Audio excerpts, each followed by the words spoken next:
Tayo pa'y manalangin saglit. Hallelujah.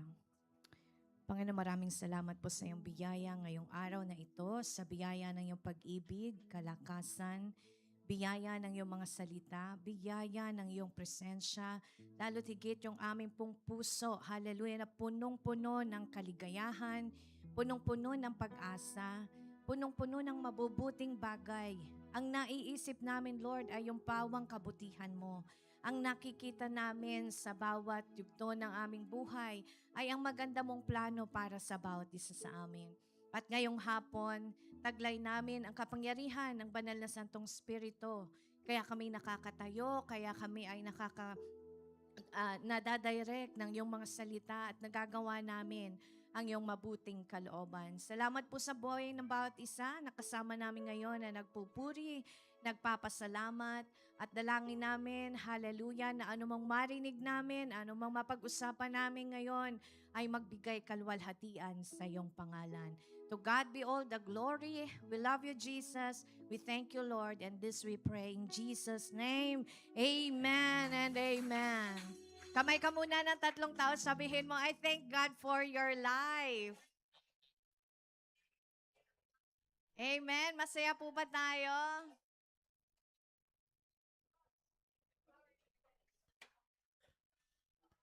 Praise the Lord.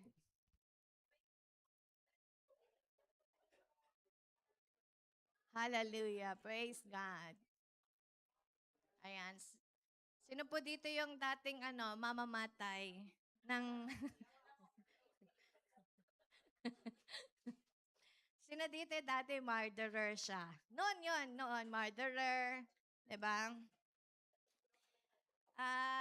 Pero praise God, tingnan mo yung katabi mo, hindi yan mukhang mamamatay ng lamok.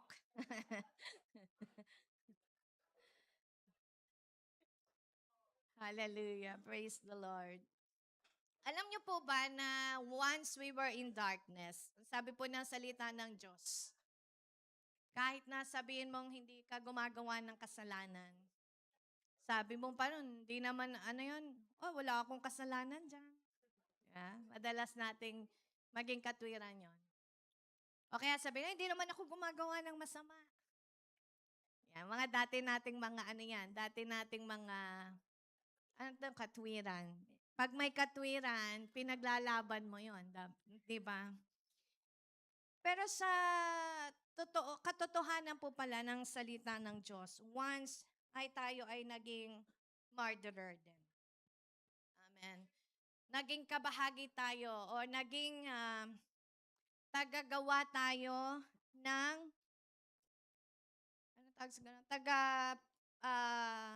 gawa tayo ng masama o ng mga hindi nakakabuti o hindi kalooban ng Panginoon. Kaya po yung pag-aaralan natin ngayon, tingnan mo yung katabi mo, sabihin mo, nagliliwanag ka ngayon. Sa kabila, tingnan mo, nagniningning ka. Dahil sa loob po ng buwan ng August, ang pinag-uusapan natin ay liwanag. Pero alam nyo ba na hindi lang basta liwanag, kundi mayroong tinatawag na encounter. Amen? Ilan na dito nakatapos ng HSER? Say hallelujah! Palakpakan po natin ang Diyos sa mga nakatapos na. Dahil sigurado kung nakatapos ka at hanggang ngayon nandirito ka, maganda ang ginawa ng Diyos sa buhay mo. Ang tanong, nagniningning ka ba hanggang ngayon? Amen. Dahil ang tinanggap mo ay hindi lamang basta kandilang aandap-andap. Ang tinanggap po natin ay walang iba kundi isang Diyos na may ng liwanag o siya yung liwanag. Kaya kung yung katabi mo hindi pa nag-attend ng HSER, encourage mo, sikuhin mo ng konti. Mukhang kailangan mo yun. Hallelujah! Praise God! So, ang Holy Spirit Encounter po ay gagawin sa August 21, 22, 23. At kung tayo ay isa sa pinili ng Diyos, amen, to God be all the glory. And samahan niyo po kaming manalangin, samahan niyo po kami magdeklara ng mabubuting bagay sa ating mga delegates. and sa ating mga workers. Dahil yan po ay ipagkakatiwala natin sa kapangyarihan ng banal na Espiritu. Kaya pasalamatan mo muna saglit yung katabi mo. Sabi mo, thank you for encouraging me. Hallelujah! Sapagkat tayo ay nagliliwanag. So sa loob po ng buwan ng August ay pag-uusapan natin ang encounter. Ano ba ibig sabihin ng encounter? Ang encounter sa Bible sa dictionary ang sabi is to meet. Nag-i-encounter yung mag-ina sa magaling nag-encounter. Okay? To meet or to confront or to catch. Na-catch ba? Na-catch. Okay? Sa iba naman is to greet or face to face. To salute, to find, or to see one another. At ang Diyos, hindi lamang pala gusto ng Panginoon yung kilala mo siya. Hindi lang gusto ng Lord na naririnig mo yung patungkol sa mabubuting bagay sa Kanya. Ang gusto ng Diyos, may personal kang encounter sa Kanya. Amen? Nandito ka man, nasa bahay ka man, nasa opisina ka man, nasa bus, nasa metro, sa tuwing ikaw ay lumalabas, sa tuwing ikaw ay pumapasok, bumabalik sa bahay mo, ayaw ng Diyos na namimiss mo yung encounter niya sa buhay mo. So, sa katabi mo, excited ako. At pag ang Diyos, di ba? Sino dito po yung may family dito? Excited ka bang umuwi?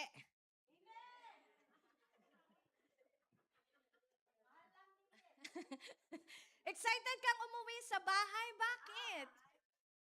Pag nandito yung family mo, excited kang umuwi sa bahay kasi excited mong makita yung pamilya na daratnan mo.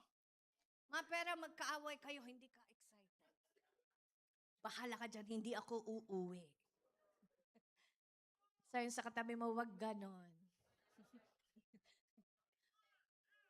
Alam niyo po, no, nandito yung mga bata, yung anak nila dan. Hindi ko naman anak yun eh. Pero magkakasama kasi kami sa bahay. Lagi ako excited umuwi. Kahit alam ko, kasi may sasalubong sa akin. Akala ko nga ang anak nila, mga tao, mga pusa pala. Lagi may sasalubong sa akin, meow. Sabi ko, alam ko na yun, pag naririnig na ni Gabriel, nagbubukas ako ng pinto, tatakbo na yun, kukunin niya yung meow-meow niya. At nandun sa likod ng pinto, nagtatago. At sasabi, meow. Alam niyo po, hanggang sa Zoom, ganun. Tita, meow. So, ako po, lagi ako excited umuwi. At hindi dahil sa may pagkain na or something. Excited ako makasama yung family nila Dandan, yung mga bata. Si Dan, lagi ko na kasama, hindi na ako na-excited eh. Na-excite. Pero yung mga kids na talagang kahit naman araw-araw mo pa rin kasama, everyday may binibigay po kasi mayroon tayong napagsasaluhan na joy everyday. Amen?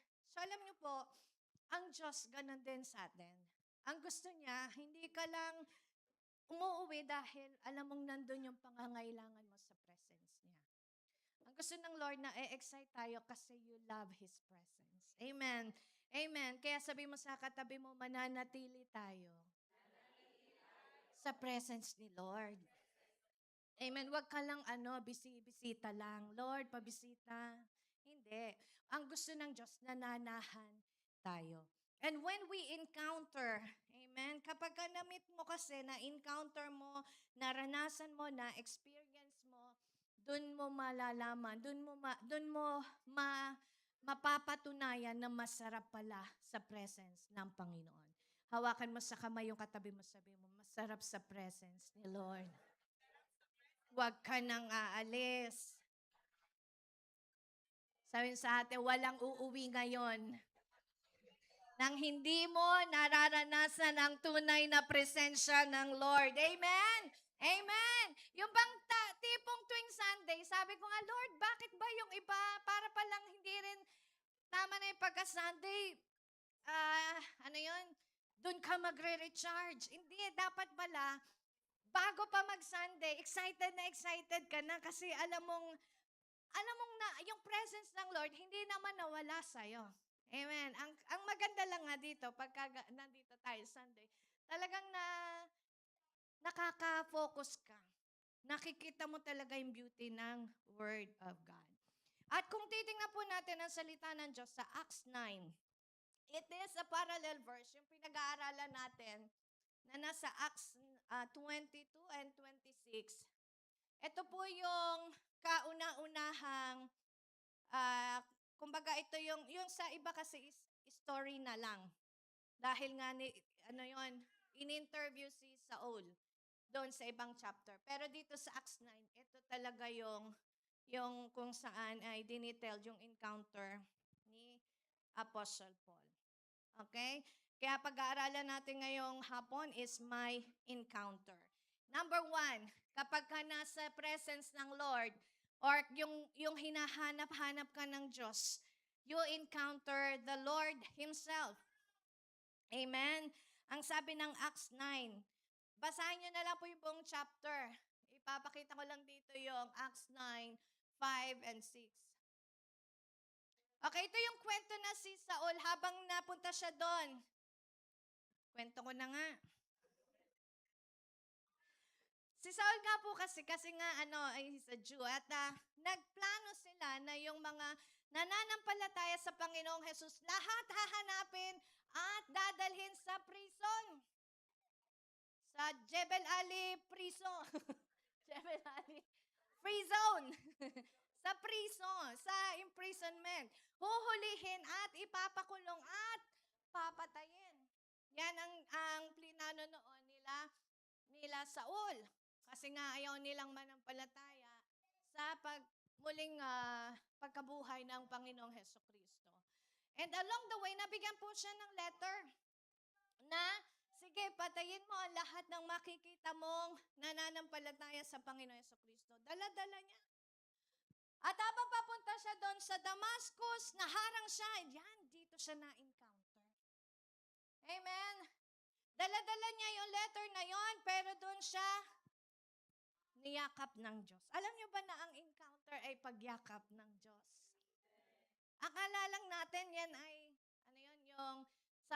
yung parusa ng Diyos. Hindi po. Ang encounter with God is the presence of God sa buhay natin. So, nung makasalubong niya yung liwanag, biglang siyang napatigil. At ang sabi sa verse 5, Acts 9, "Who are you, Lord?" Saul asked. Sabi ng tinig ay, "I am Jesus whom you are persecuting," he replied. "Now get up and go into the city, and you will be told what you must do." Pero ito pong encounter na ito, wala itong nakita, walang ibang nakasalubong. Itong encounter na ito, ang narinig nila, una ay boses. Sabihin natin, tinig. Nakarinig ng tinig. Ilan sa inyo nakakarinig ng tinig? Anong sabi? Ay, naririnig yung mga tinig. Ano yung mga naririnig natin mga tinig? Minsan, di ba, may magsasabi sa'yo na hindi ka na aasenso. Ang sabi, merong nagsabi na hindi ka matatanggap dyan sa trabahong yan. Yan, mga tinig yan ng discouragement. At ang unang encounter ni Saul sa Diyos, ang narinig niya ay tinig. Sabi mo sa katabi mo, tinig ni Lord. Ano ba yung voice of God? John 10:27.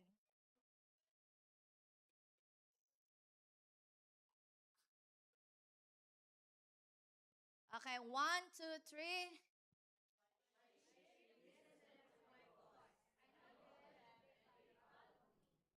So, tayo po na mga na-encounter ng Panginoon, ang gusto niya, naririnig mo yung tinig ng Diyos. At ang sabi ni Jesus, "My sheep listen to my voice, and I know them, and they follow me." Hallelujah. Ito pong si Saul ay nag-plot siya ng murderous threat against the Lord's disciple. Murderous threat. Nag-threat siya against the disciple of Jesus. Ano yung ibig sabihin nun? Nag-impose siya ng fear. Una, tinakot niya. Nag-impose siya ng judgment. Ginudge niya kasi papatayin eh.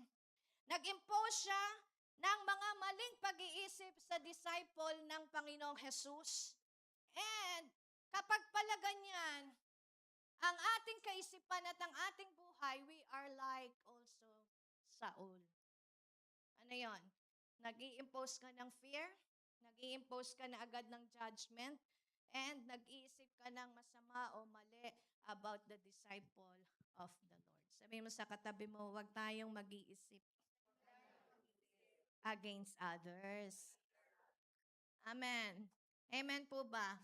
Kasi para tayong si Saul kapag ganon ang ating pag-iisip. We act like a murderer.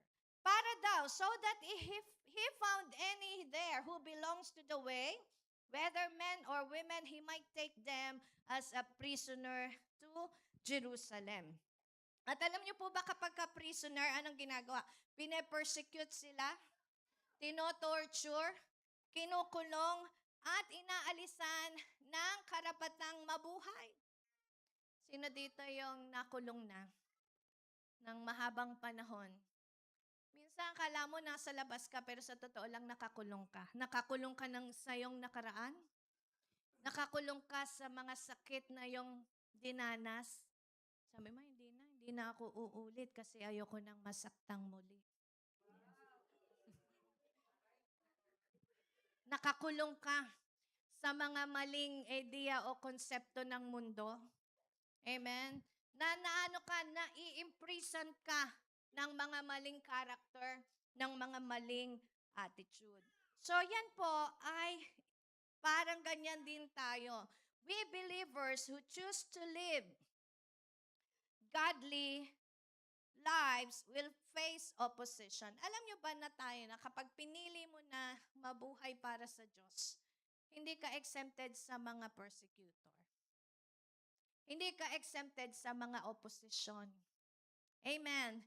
Hindi tayo exempted dun sa mga criticism. The more we live for Jesus Christ, the more kang hinahabol ng mga critics. Kaya ngayong iba sabi, wag na lang akong magbagong buhay. Kasi kapag nabago ako, the more akong niloloko, the more akong pine-persecute, kanino ka ba mabubuhay? Mabubuhay ka pa para dun sa mga persecutor? Or mabubuhay ka para sa sinasabi ng Diyos? Amen. Sabi mo sa katabi mo, dun ka sa sinasabi ni Lord. Kasi yung tao, pare-pares lang tayo, mawawala tayo lahat dito. Yung persecutor mo, mawawala din yan one day. Yung opposition mo, mawawala din yan one day. Pero ang mahalaga, ikaw at ang Diyos, laging magkasama. Amen? Amen? So yung hardship, yung criticism for the sake of the gospel, kasama na po natin yan. Kala nyo ba tayo, wala tayong persecution dito? But praise and glory to God. Sabi mo sa katabi mo, thank you kay Lord. Malaya tayong nakakapagpuri sa Diyos. Amen. Malaya tayong nakakapanalangin sa Panginoon. So, ganyan po yung encounter natin sa Lord. Number 1, encounter the Lord because He hears His voice. Ano pa? Yung words. Diba? Narinig yung tinig, tapos merong salita. Ano ang sabi ng salita? Saul, Saul, bakit mo ako pine-persecute? Naririnig ni Saul. Alam niyo pong may kasama si Saul doon? Sabi ng Bible, meron siyang mga companion. At yung mga kasama niya, naririnig lang ng mga kasama nila yung sound. Pero hindi naririnig yung sinasabi. Parang dito. Minsan, naririnig mo lang yung sound, pero hindi mo naiintindihan yung sinasabi. Tanay mo yung katabi mo kung naiintindihan niya. Naintindihan mo ba? O naririnig mo lang? Magkaiba po yun, no? Magkaiba yung naririnig mo lang doon sa naiintindihan natin. Ang Diyos po, pag na-encounter mo siya, hindi mo lang siya naririnig, naiintindihan mo pa. Sabi mo sa katabi mo, naiintindihan ko na. Yung iba naman kasi, ang gusto lang marinig, pinasok dito, nilabas doon, walang nangyari sa buhay niya. Kasi nga, pinakinggan niya lang. Hindi niya inintindi. Sino dito nagtatrabaho? Iniintindi niyo ba yung trabaho o pinapakinggan niyo lang? Di ba minsan may ibibigay yung boss mo sa dami, hindi mo na maintindihan, pinakinggan mo lang. Kaya sabi mo, hindi mo nagawa. But praise and glory to God, pagtinig ng Diyos, kapag kasalita ng Panginoon, naririnig mo na, naiintindihan mo pa. Amen. Ang sabi po ng salita ng Diyos in Matthew 7:24, therefore, everyone who hears these words of mine, narinig, and put them into practice. Bakit niya na-practice? Naintindihan. Sabi mo sa katabi mo, naiintindihan ko na. Huwag mo akong sigawan. Ang sino man daw na nakarinig ng kanyang salita at isinagawa ito, put them into practice. It's like a wise man who built his house on the rock. Kaya po pag pupunta kayo dito sa Sunday service, dapat ready yung heart nating makinig at maintindihan ang salita ng Diyos. Amen. Amen. Kaya sa bahay pa lang, i-condition mo na yung spirit mo. Excited ako sa Lord. Excited ako sa pag-uusapan namin ngayong hapon na ito. Hindi pa, pagka nandito ka na, doon ka pala magsisimula, baka antukin ka talaga. Sabi mo sa katabi mo, mamaya ka na matulog. Sa bahay natutulog. Ano pa? Instruction. Nakarinig si Saul ng instruction. Nang ma-encounter mo ang Lord, narinig mo ang kanyang boses, narinig mo ang kanyang tinig, at naunawaan mo, naisagawa mo, bakit natanggap mo din ang instruction? Ang Diyos po, hindi yan nagbibigay ng malabong instruction sa atin. Ang Lord palagi, ang gusto niya, naiintindihan mo para magawa mo ito. Tingnan natin, ano ba yung instruction? Psalm 32, verse 8.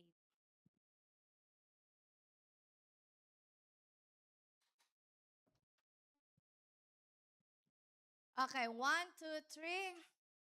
I will instruct you and teach you in the way you should go. I will counsel you with my loving eye on you.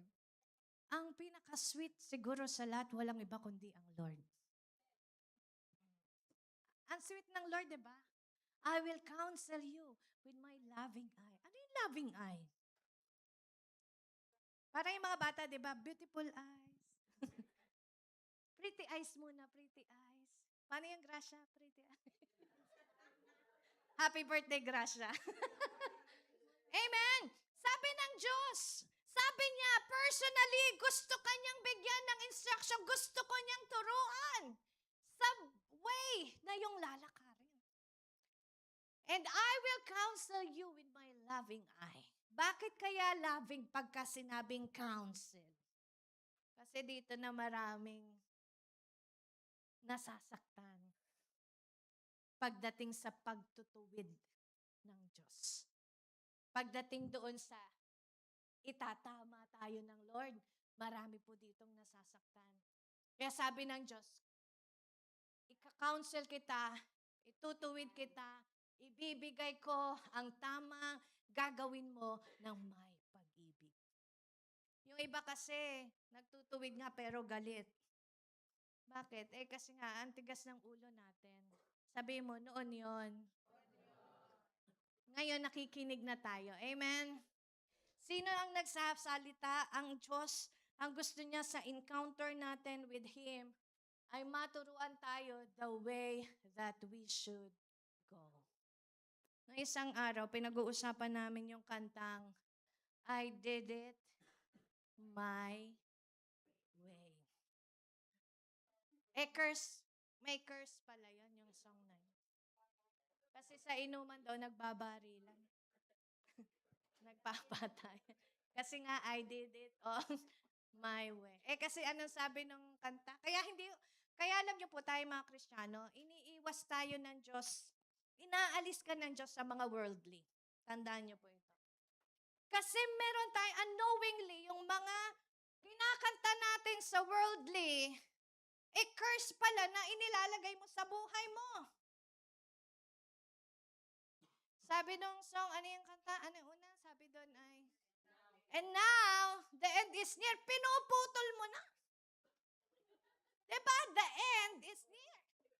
Pag sa Diyos, walang end. It's eternal. You receive eternal life. Sabi mo sa katabi mo, ma-eternal life tayo kay Lord. And now the end is near. And I will face the final. Ano yung final na yon? Ano yon? Graduation? Final. Bakit isa lang ba yung kortina nyo? Bibigyan kita.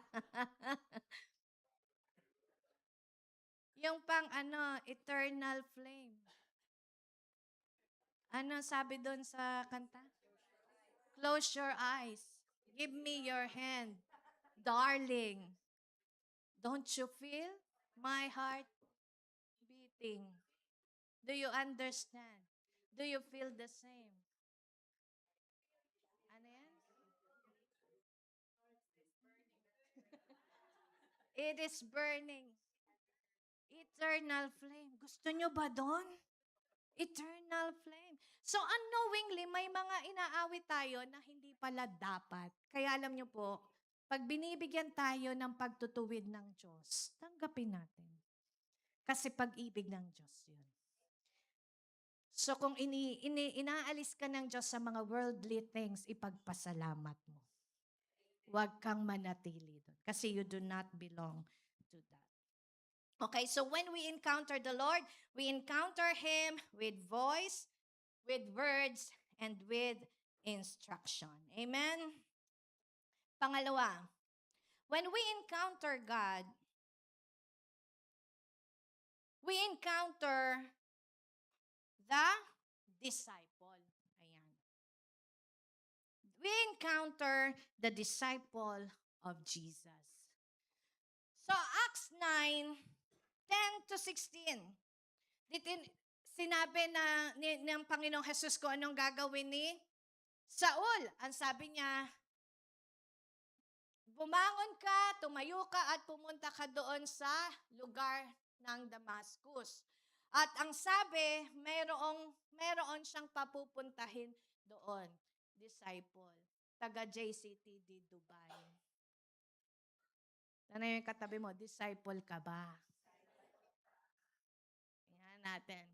My encounter with the disciples. Acts 9 verses 10 to 16. Ano ang sabi dyan? In Damascus, there was a disciple named Ananias. Okay, sabay-sabay tayo. 1, 2, 3. There was a disciple named Ananias. Aha. The Lord called to him in a vision. Ananias. Yes, Lord, he answered. The Lord told him, go to the house of Judas on Straight Street and ask for a man from Tarsus named Saul, for he is praying. Ayan, naging prayerful na si Saul. 12. In a vision, he has seen a man named Ananias come and place his hands on him to restore his Ayun. sight. And then, habang nananalangin, nakakita ng vision si Saul. And then, 13. Lord, Ananias answered, Aha. I have heard many reports about this man Okay. and all the harm he has done to your holy people in Jerusalem. Aha. And he has come here with authority from the chief priest to arrest all who call on your name. Amen. Ilan dito disciple ni Jesus? Say hallelujah. Yung disciple na matapang, say praise the Lord. Kasi si Ananias natakot siya eh. Diba? Sabi doon, meron dong disciple. Ananias, puntahan mo si Saul.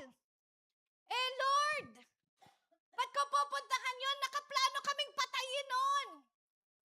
Bakit ko i-message yun? Di naman ako nire-replyan nun. Bakit ko bibisitahin yun? Di nga ako tinetext, hindi nga nagre-reply. Blinak pa nga ako. Bakit ko siya ipagpe-pray, Lord? Ayaw niya sa akin. Sabi ng Lord, pag-pray mo siya. Sabi mo naman, Opo, Lord. Amen. Ito si Ananias, sabi niya, Lord, bakit ako pupunta doon? Dami kong narinig na report kung ano-ano mga ginawa niya sa mga tao mo, kung ano-ano mga ginawa niya sa holy people of Jerusalem. Pinatay, pinarusahan, kinulong. Baka ako ang sumunod. Ang sabi sa 15, But the Lord said to ayan, Ananias, ano? Go! This man is my chosen instrument to proclaim my name to the Gentiles and their Hallelujah. kings and to the people of Israel. And, I will show him how much he must suffer for my name. anong sabi ng Diyos sa atin? The Lord said to Ananias, a disciple, go! Bakit, Lord, ako go? Because this man, itong taong ito, is my chosen instrument to proclaim my name to the Gentile. Alam niyo po, wala na si Saul ngayon. But still, the mission to declare the gospel is entrusted to men. Katulad ng katabi mo. At sinasabi po dito ng salita ng Diyos, bakit pinakita ng Diyos kay Ananias yung vision na ito? Pinakpupunta siya, bakit? Kasi pinili ng Diyos si Saul. Alam niyo po ba na tayo lahat ay merong naging Ananias sa buhay natin? Hindi pwedeng nandito ka na walang lumapit sa'yo at pinag-pray ka, in-approach ka, at idinalangin ka sa Diyos. Hindi ka pumunta dito mag-isa. Merong nag-pray sa'yo, merong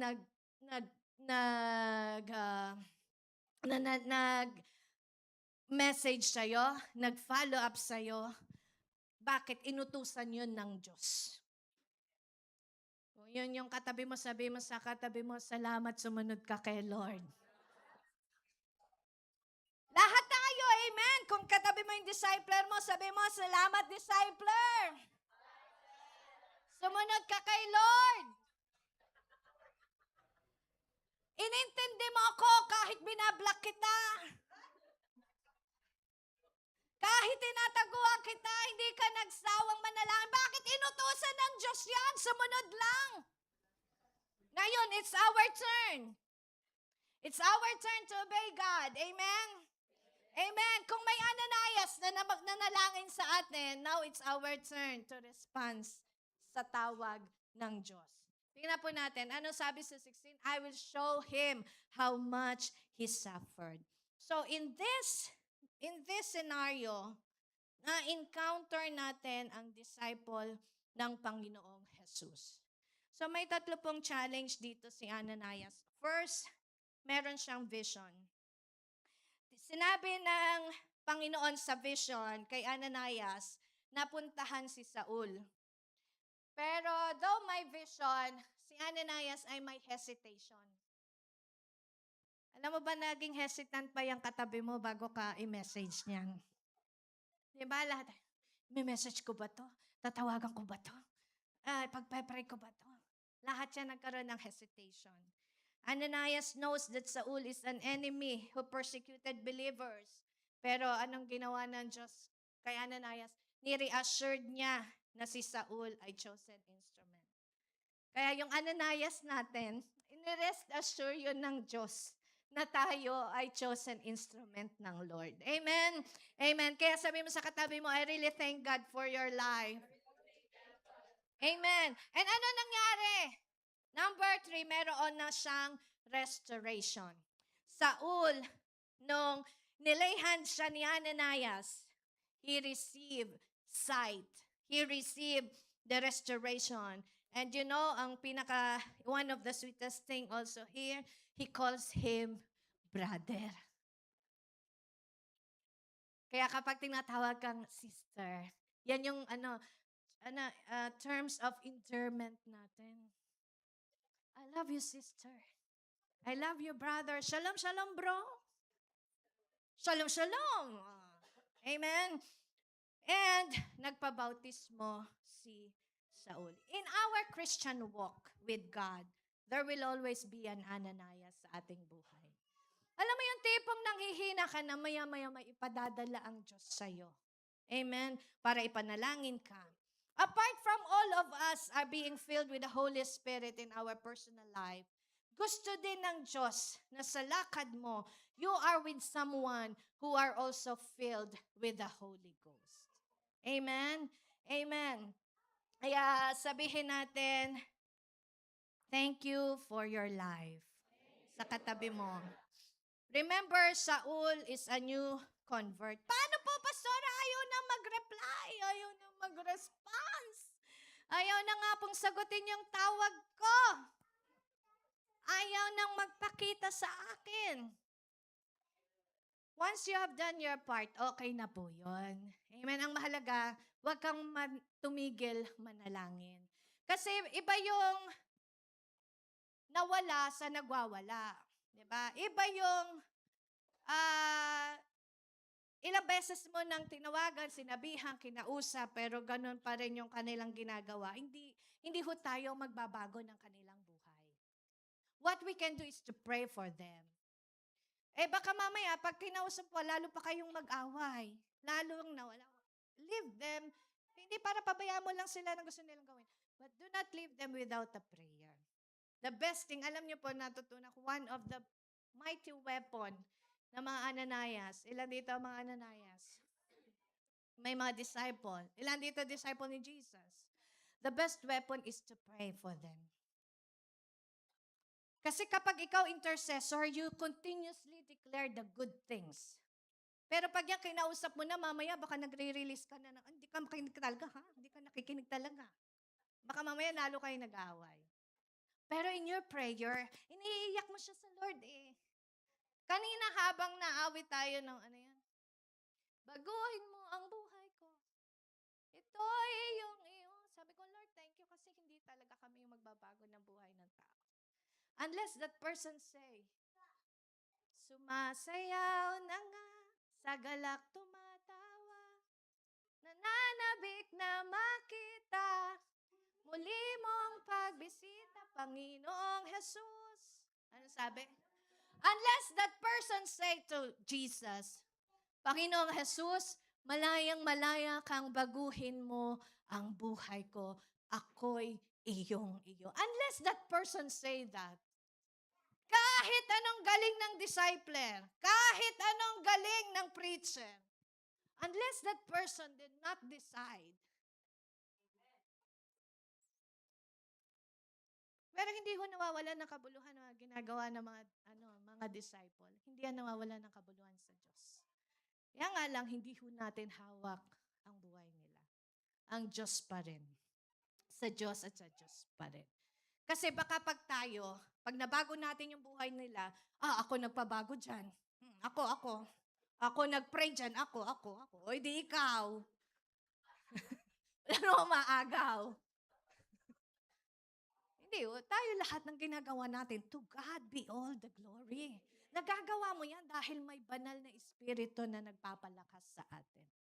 Bakit ba gumanda ang buhay natin? Dahil magaling tayo? Hindi. Dahil may Diyos kang na-encounter. At yung Diyos na yun, hindi ka lang niya binago, minahal ka pa niya. Hindi ka lang niya binago nung araw na yun, hanggang ngayon, gusto niya na i-encounter mo siya. Gusto niya na babago ka niya araw-araw at may ginagawa siyang mabuti sa'yo. Hindi lang sa simula, hanggang sa huli, hanggang dumating ang Panginoong Hesukristo. Ayaw niyang titigil ka. Ayaw niyang tumigil ng paggawa ng mabuti sa atin. Yun yung Diyos na na-encounter natin. And praise God, may isang matyagang Ananias na kahit nakakatakot tayo, nilapitan tayo. Amen? Naalala ko tuloy yung nag-pray sa akin. Ang tapang ko talaga. Gusto ko nga makita uli yun eh. Para tingnan kung hanggang saan yung tapang ko ngayon. Praise God. Sabihin natin, I encountered the disciple and I love the disciple of Christ. 1 Thessalonians 2:7-8. Basahin natin ang verse. Sabi ng verse, instead, we were like young children among you. Just as a nursing mother cares for her children, sabi mo sa katabi mo, we cared for you. Parang ayaw Sabi mo sa katabi mo, I care for you. Why? Because we love you so much. Ang daming sasabihin naman, pastora, sabi sa katabi mo, because I love you so much. Parang hindi totoo, no? Totoo yan. Word of God yan. Yan dapat ang nilalakaran natin. Iniibig ang bawat isa kahit hindi kaibig-ibig. Huwag mo namang tingnan hindi kaibig-ibig lagi yung katabi natin. We are all now brothers and sisters. Pero ang sabi kasi ng Bible, di ba, love your enemies. Di ba sabi kanina, sa binasa natin, pray for those who persecute you. Huwag kang mag-revenge sa kanila. Huwag mo silang gantihan. Hayaan mo silang magsabi ng kung ano man sa'yo. But do not curse them. But pray for them. Hindi ho mananalo pagka nag-argue ka. Lalo na sarado yung kanilang kaisipan. Kung ikaw naman ang nakakaunawa, huwag mo nang papatulan. Amen? Kaya sabi mo sa katabi mo, love lang. Because we love you so much and we were delighted to share with you not only the gospel of God, but our lives as well.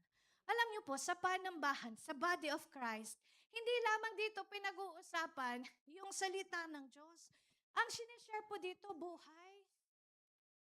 Imagine magpupuyat para manalangin sa atin. Hindi natin alam yun na ginagawa nila. Tapos pag may dumating na blessing, nung dumating yung blessing, pinanalangin tayo, kinalimutan na natin sila, umalis pa tayo. Diba? Ang dami natin mga approach minsan na we don't care for them. We care only for what we've got. Pero this time, sabi mo sa katabi mo, I care for you. Sa kabila, sabi mo, I pray for you. Wag naman palaging tayo yung nagpapapray. Mag-pray ka rin para sa iba. Amen. Disciple ka na. Tell to yourself, I am a disciple of Christ. Amen. Nagmahal tayo sa Diyos dahil una siyang nagmahal sa atin. So we care for one another. So lahat po tayo. Jude 1:23. Ano sabi? Save others by snatching them from the fire. Ano kailangan ipakita to others? To show mercy mixed with fear, hating even the clothing stained by corrupted flesh. Sabi mo sa katabi mo, I love you with the love of the Lord.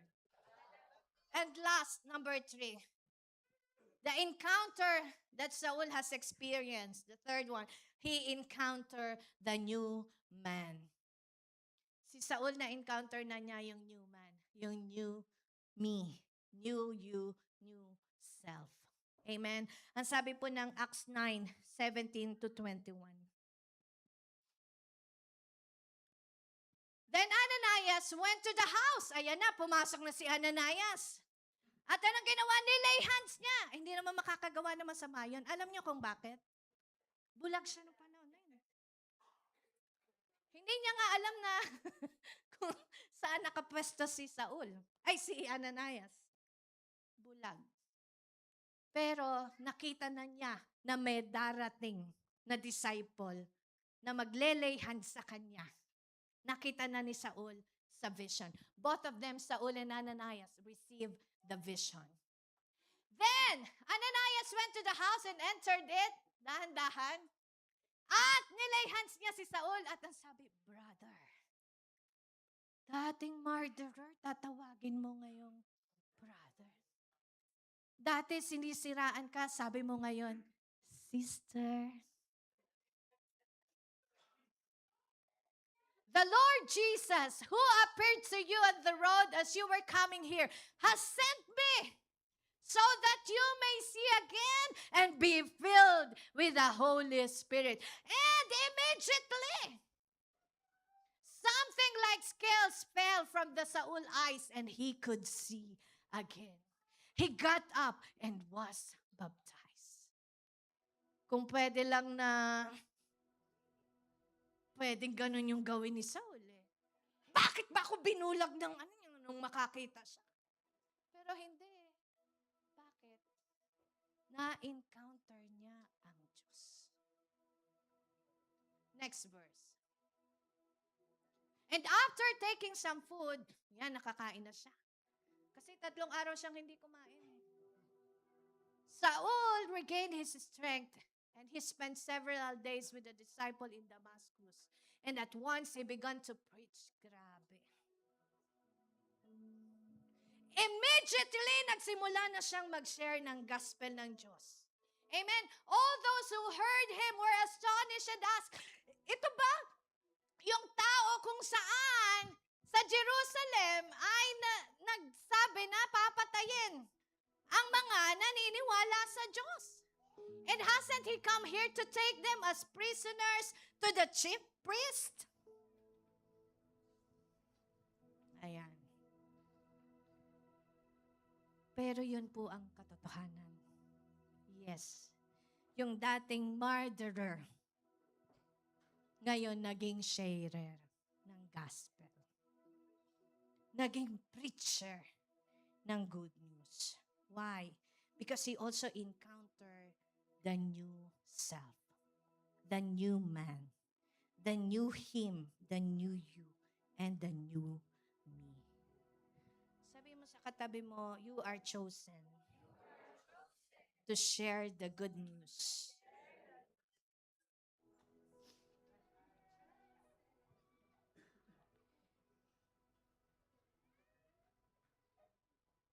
At ang Diyos, hindi lamang po niya, tingnan lang natin ang Acts 22:14. Ano po ang sabi?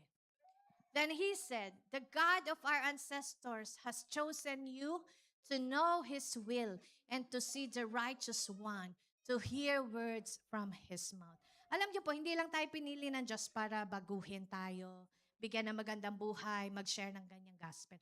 Pinili ka rin para malaman mo yung mabuting kalooban ng Lord. Kasi mahirap pong lumakad dito sa mundo nang hindi mo naiintindihan ang purpose mo. Nang hindi mo nalalaman kung ano yung mabuting kalooban ng Lord. So, kailangan malaman natin yung will ng Lord sa atin. Hallelujah. In our lives, maaaring yung dating nagpe-persecute sa atin can be a sharer of the gospel of Jesus someday. Yung dating naninira sa mga buhay-buhay natin can also be a gospel defender. Amen? Kaya kaya ang sabi ng Panginoong Jesus, wag mo silang tingnan as a persecutor or yung critics mo. Kasi one day, pag naunawaan nila yung word of God, sila na ang babalik sa'yo at sasabihin, salamat sa panalangin mo sa buhay ko. Amen? Si Saul po, ganyan ang nangyari sa kanya. Dati, siya yung nag-plot ng murder dun sa mga naniniwala kay Jesus. But now, he saw the beauty. Na-encounter niya ang goodness ng Panginoon. Before, Saul is carrying a letter to stop the spread of good news. But now, when he is converted, he carry his life as the letter of the good news. Before, Saul was once who is a murderer of a believer.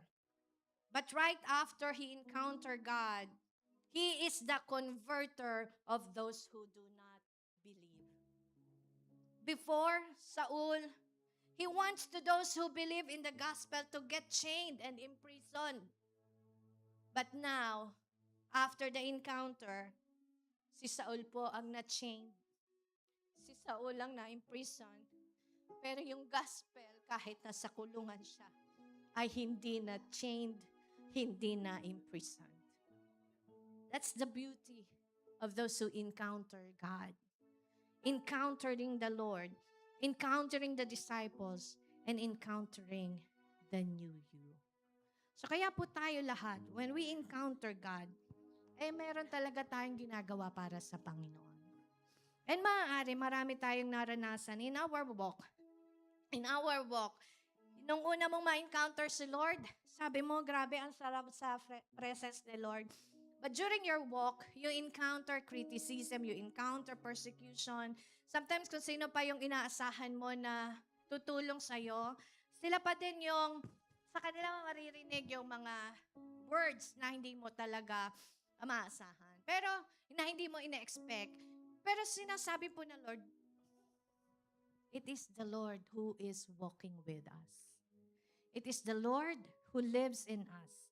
It is the Holy Spirit, His voice, that we should clearly hear during our walk with God.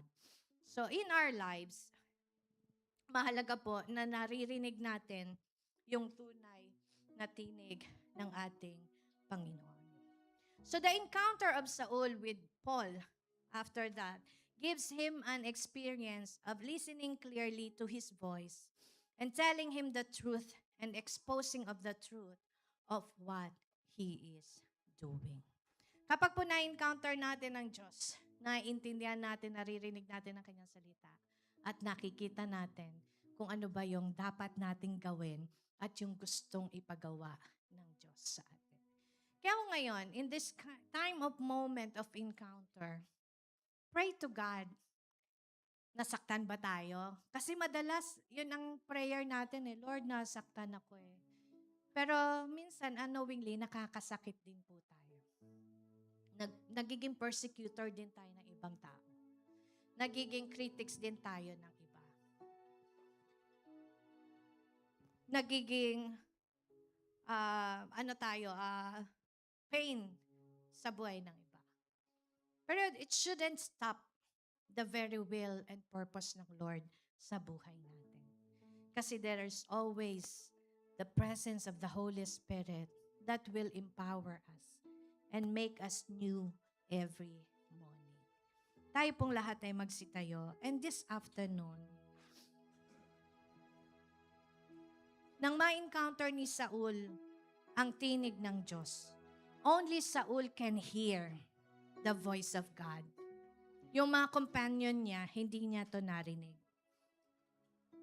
And when he hears the voice of the Lord, na-expose yung truth ng kung sino siya, kung ano yung ginagawa niya, at kung ano yung dapat na gawin na tama according to the will of God.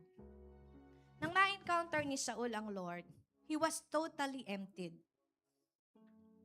Na blind yung eyes niya. Hindi siya nakakita. Hindi rin siya nakakain ng ilang araw. Wala siyang ibang napuntahan. Wala siyang ibang maplano. Wala siyang strength. Wala siyang direction. Only what he remember is he saw a great light. And he saw a vision. All he has now are the words that he heard. Ang hope na meron siya noong mga oras na yon are coming to the vision that he received of what could happen next. Wala siyang idea kung ano yung darating. Wala siyang idea kung ano ang itsura ni Ananias. Wala siyang idea kung makakakita ba siya uli. Kung ano siya ngayon, dating mataas ang kanyang posisyon, pero ngayon ay nabulag at walang magawa. Wala na siya ibang maasahan, kundi yung narinig niya lang mula sa Diyos. Narinig niya mula kay Lord, His Master, His Savior, that He was chosen to do, to know, and to do the will of God. Some of you today could be like Saul. we are unintentionally or even intentionally doing things that are rebelling against God. Akala natin okay na yung mga ginagawa natin, pero yun pala, may mga opportunities pa rin or challenges na nakakasakit tayo, nadi-disappoint tayo, even na persecute din tayo, at nagpe-persecute tayo.